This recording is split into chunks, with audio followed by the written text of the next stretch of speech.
Right, అందరికీ నమస్కారం అన్న. వరంగల్లో హోటల్లో నిర్వహిస్తున్నటువంటి మీడియా సమావేశానికి విచ్చేసినటువంటి మీడియా ప్రతినిధులకు అందరికీ పేరు పేరున తెలంగాణ రాజ్యాధికార పార్టీ తరఫున నమస్కారం, శుభాకాంక్షలు తెలియజేస్తా ఉన్నాం.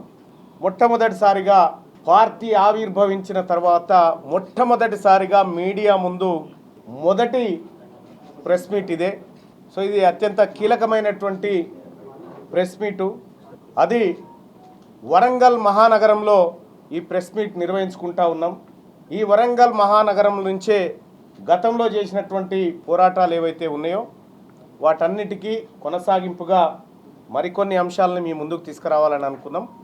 కొద్దిసేపటి క్రితమే దాదాపు 1:40 నిమిషాల పాటు రాష్ట్ర కార్యవర్గ సమావేశం ఇదే వేదిక మీద జరిగింది.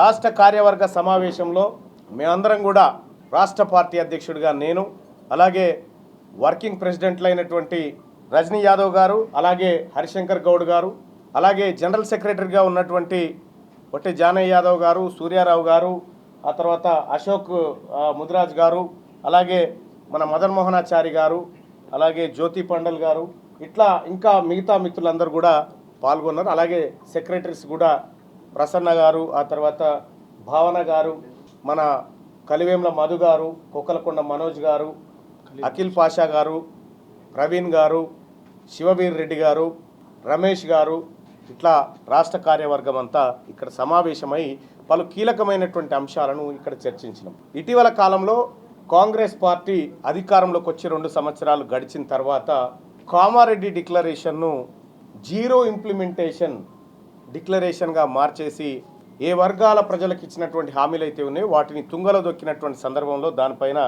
సీరియస్గా డిస్కషన్ జరిగింది. అలాగే తెలంగాణ అనే పదాన్నే ఇష్టపడినటువంటి బీఆర్ఎస్ పార్టీ ఆ పదాన్ని వదిలేసి తెలంగాణ అస్తిత్వానికి దూరమైన సందర్భంలో ఆ అస్తిత్వాన్ని మా భుజాల మీదకి ఎత్తుకోవడానికి ఎలాంటి కార్యాచరణ తీసుకోవాలనే దానిపైన సుదీర్ఘమైన డిస్కషన్ జరిగింది.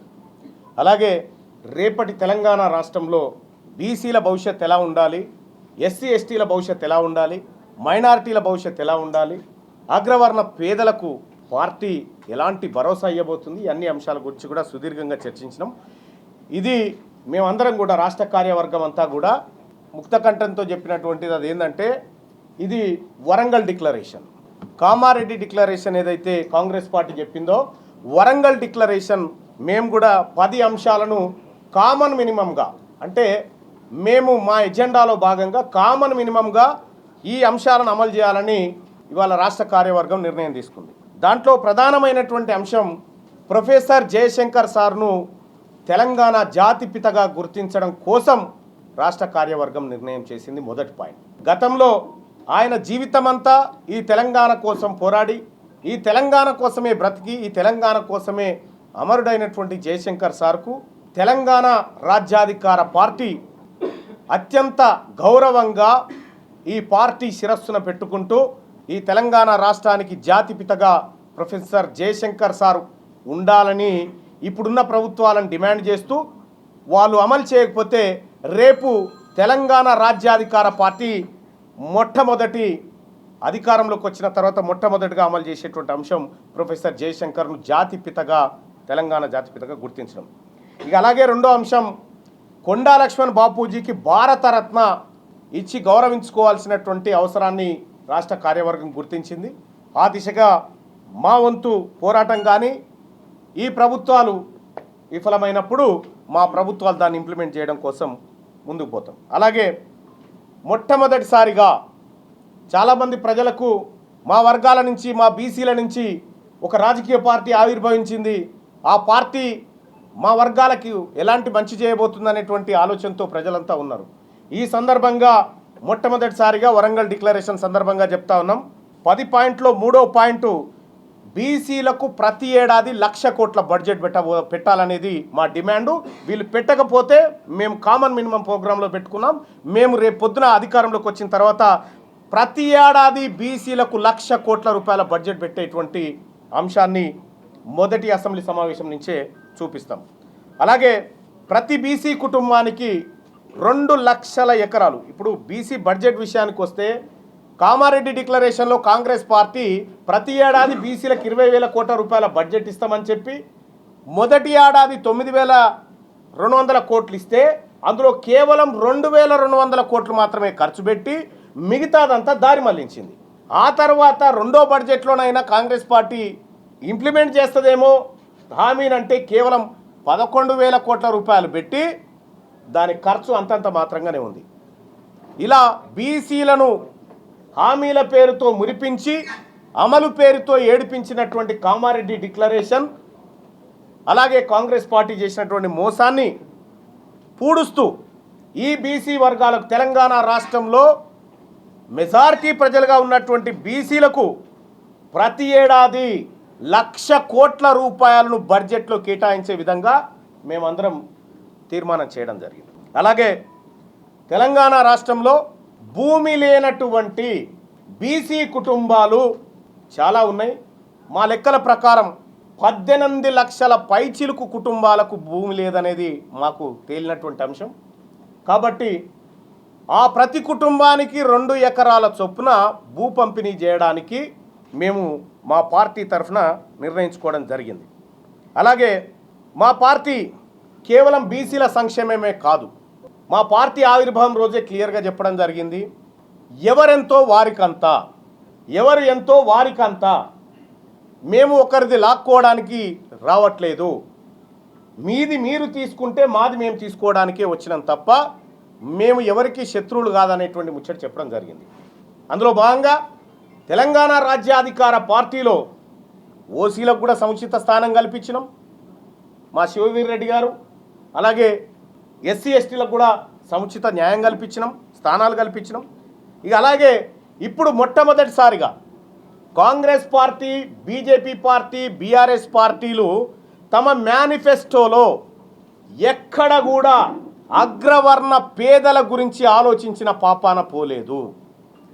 మొట్టమొదటిసారిగా కామారెడ్డి డిక్లరేషన్లో తెలంగాణ రాజ్యాధికార పార్టీ ఈ వరంగల్ డిక్లరేషన్ సందర్భంగా చెప్తున్నటువంటి 6వ పాయింట్, ఇల్లు లేని అగ్రవర్ణ పేదలకు ఇల్లు కట్టించి తాళం చేయి వాళ్ళ చేతిలో పెట్టడానికి మేమంతా నిర్ణయం తీసుకోవడం జరిగింది.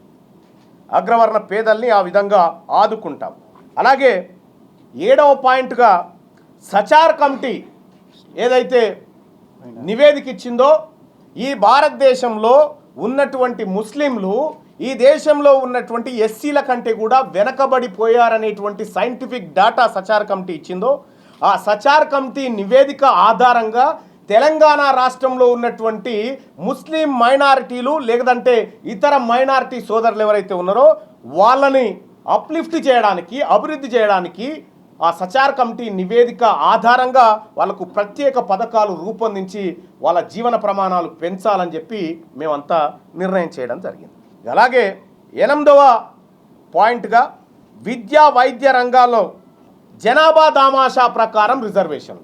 బీసీలు 42 ఉన్నారనేటువంటి మాట కాంగ్రెస్ పార్టీ ఏదైతే 42 అన్నారో 42 కాదు, మేము ఎంతుంటే మాకంతా, ఓసీలు ఎంతుంటే వాళ్ళకంతా, ఎస్సీలు ఎంతుంటే వాళ్ళకంతా, ఎస్టీలు ఎంతుంటే వాళ్ళకంతా. జనాభా దామాషా ప్రకారం అందరికీ ఫలాలు అందాలి. విద్యా ఉద్యోగాలలో వాళ్ళకు రావాల్సినటువంటి జనాభా ఆధారంగా రిజర్వేషన్ పంపిణీ మా 8వ అంశం. ఇక 9వ అంశానికి వస్తే ప్రైవేట్ రంగంలో కూడా రిజర్వేషన్లు అమలు చేయడంతో పాటు స్థానికతకు గుర్తింపునిచ్చే విధంగా పాలసీలను తయారు చేసే విధంగా రేపటి మా తెలంగాణ రాజ్యాధికార పార్టీ పూర్తి స్థాయిలో చిత్తశుద్ధితో పనిచేయబోతా ఉంది. అలాగే మరీ ముఖ్యంగా ఇవాళ తెలంగాణ ప్రాంతంలో ఎక్కడ చూసినా, ఏ కుటుంబం చూసినా ఆర్థికంగా ఛిద్రమవుతుంది 2 రంగాల వల్ల. ఒకటి విద్య, రెండోది వైద్య రంగం వల్ల ఛిద్రమవుతా ఉన్నాయి. కాబట్టి తెలంగాణ రాష్ట్రంలో ఉన్నటువంటి ప్రతి ఒక్కరికి కార్పొరేట్ లెవెల్లో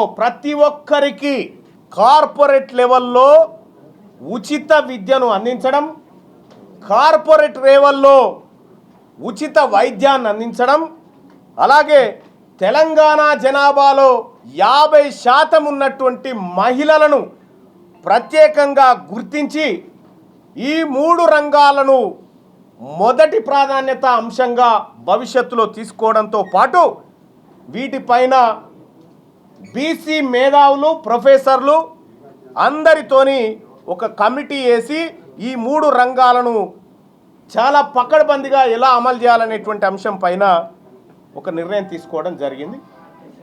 ఈ 10 అంశాలు వరంగల్ డిక్లరేషన్లో ఈ 10 అంశాలను తెలంగాణ రాజ్యాధికార పార్టీ టేక్ ఓవర్ చేస్తూ ఉంది. సో ఈ కార్యక్రమాన్ని దాదాపు 1:45 పాటు మా రాష్ట్ర కార్యవర్గ సమావేశం జరిగింది. ఇప్పటి వరకు తెలంగాణ రాష్ట్రంలో పార్టీ ఆవిర్భావం అనేటువంటి అంశమే కానీ ఈ పార్టీ కామన్ మినిమంగా ఏం చేయబోతా ఉంది ప్రజలకు అనేది 10 పాయింట్ల ద్వారా వరంగల్ డిక్లరేషన్లో గౌరవ మీడియా ముందు ఉంచుతున్నాం. అంటే ఇప్పుడు చాలామంది ఆ బీఆర్ఎస్లో గెలిచి కాంగ్రెస్లో చేరారు కదా, వాళ్ళ దాన్ని అయిన తర్వాత నా దానికి వద్దామని. నాకు నైతికత ఉంది కాబట్టి కాంగ్రెస్ పార్టీ నుంచి నేను వెళ్ళి రాలే, కాంగ్రెస్ పార్టీ నుంచి నన్ను నిలగొట్టి.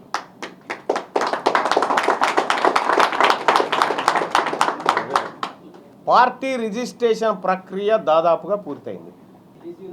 నేను చాలామందిని కలిసినాం ఈ మధ్యకాలంలో, బీసీ నాయకత్వాన్ని చాలామందిని కలిసినాం. బహుశా మా వ్యూహంలో భాగంగా మేము అన్ని అడుగులు వేసుకుంటూ వచ్చినాం. సో అట్లాంటిది ఏమన్నా ఉంటే మీరు ఆ కోణంలో పరిశీలించండి. జయశంకర్ సారు జాతి పిత అని చెప్పడం అంటే ఈ ఉద్యమానికి అత్యంత కీలకమైన గౌరవం ఇవ్వడం అన్నట్టు. మొదటి పాయింటే అది. ఇంకొక విషయం ఈ 10వ పాయింట్లో ఇంకొక పాయింట్ నేను మర్చిపోయిన. వాస్తవానికి వరంగల్ పట్టణాన్ని తెలంగాణ రాష్ట్రానికి 2వ రాజధానిగా చేయాలనేది మా పార్టీ తీసుకున్నటువంటి నిర్ణయం.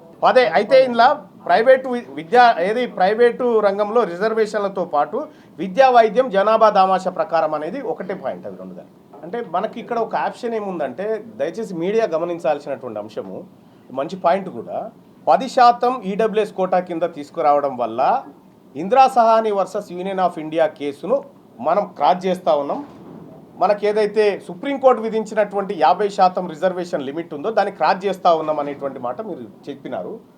సో ఇక్కడ ఈ తెలంగాణ ప్రభుత్వం ఏం చెప్తా ఉంది, లోకల్ బాడీ ఎన్నికల్లో క్రాస్ కాలే, విద్యా ఉద్యోగాల కాడ క్రాస్ అయింది. అది ఈ విద్యా ఉద్యోగాల కాడ క్రాస్ చేయమని మేము కూడా చెప్తా ఉన్నాం. ఈ సాహసం ప్రభుత్వం చేయదు.